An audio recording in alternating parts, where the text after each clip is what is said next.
Assalamualaikum warahmatullahi wabarakatuh. Perkenalkan, nama saya Fikri Zidana Al-Kathiri. Saya baru saja mencoba untuk bercerita di YouTube mungkin, atau yang lain. Tapi mungkin ini saya akan ceritakan di YouTube saya ini yang bernama konten horor tapi pakai gitu, jadi Kintin Hirir ya. Di video ini saya akan menceritakan cerita pengalaman saya. Kok agak serem ya? Cerita pengalaman saya pada saat saya dulu belajar kayak les gitulah, les di sebuah tempat. Ini tuh seperti gimana ya, move on gitu, mengingat masa lalu tentunya. Pada saat itu aku pernah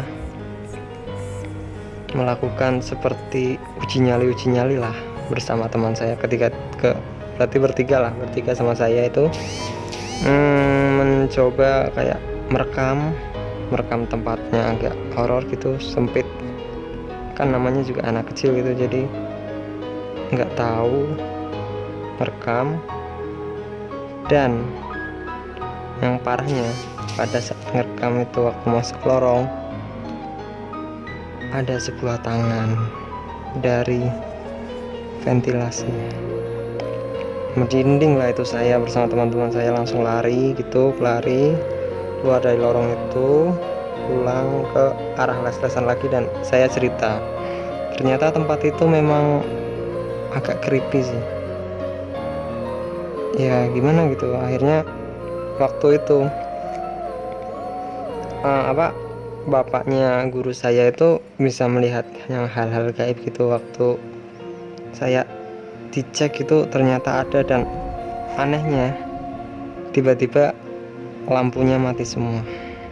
Nggak tahu sih itu, mungkin gara-gara apa, listrik apa nggak tahu. Terus tiba-tiba aku dibaca-bacain di itu, kasih air minum. Waktu bilang udah selesai, tiba-tiba lampunya nyala lagi dong. Yo nggak tahu sih, bisa dibilang itu mistis, bisa dibilang itu kebetulan gitu. Jadi ya udah, terus saya dikasih kayak nggak tahu bacaan mantra, ya bukan mantra sih ya, kayak ayat-ayat Al-Quran gitulah. Ya udah, saya kan juga namanya juga masih kecil, jadi nggak terlalu tahu itu. Ya udah, singkat cerita, waktu itu kan dulu masih SMP kelas 2 mungkin, atau kelas 1 nggak tahu lah. Nah, saya masih kecil lah. Terus waktu saya udah kelas SMA kelas 2, tiba-tiba waktu itu saya pikirannya kosong gitu, nggak tahu masih mikirin apa.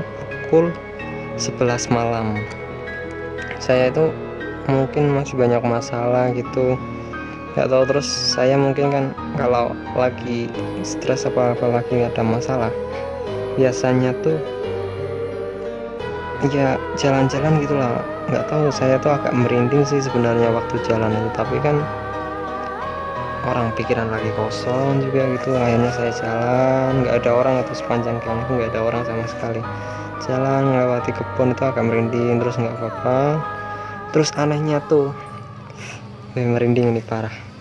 Waktu itu saya duduk, capek aku duduk gitu, nggak sengaja duduk, ngeliat kanan kiri kok sepi. Tiba-tiba tuh aku keingat waktu zaman kecil itu aku udah pernah kesini, dan di depan lorong itu aku ngeliat penampakan tangan gitu. Ya Allah, astagfirullahaladzim, itu jadi kayak gimana gitu. Aku tuh nggak bisa lari, nggak bisa kayak dipanggil gitu guys. Merinding sih. Saya tuh nggak bisa lari, nggak bisa. Terus saya teriak, alhamdulillahnya itu teman saya itu pada nyariin gitu. Nggak tahu sih itu, misal saya bisa tiba-tiba saya penasaran terus masuk ke dalam lontrong itu. Nggak tahu itu nasibnya saya apakah masih sampai di sini apa enggak. Tapi kan anehnya itu bisa kebetulan gitu loh, saya bisa capek, saya duduk di depan lontrong. Udahlah, saya nggak kuat sih cerita begini sebenarnya, soalnya saya sendirian juga di rumah. Udah, sekian dulu video dari saya. apa namanya, kalau ada kesalahan bisa di komen di bawah. Mudah-mudahan sih banyak yang komen biar bisa menaikin kekurangan gitulah. Semakin banyak komen semakin banyak masukan gitu. Udah, terima kasih. Wassalamualaikum warahmatullahi wabarakatuh. Salam corona.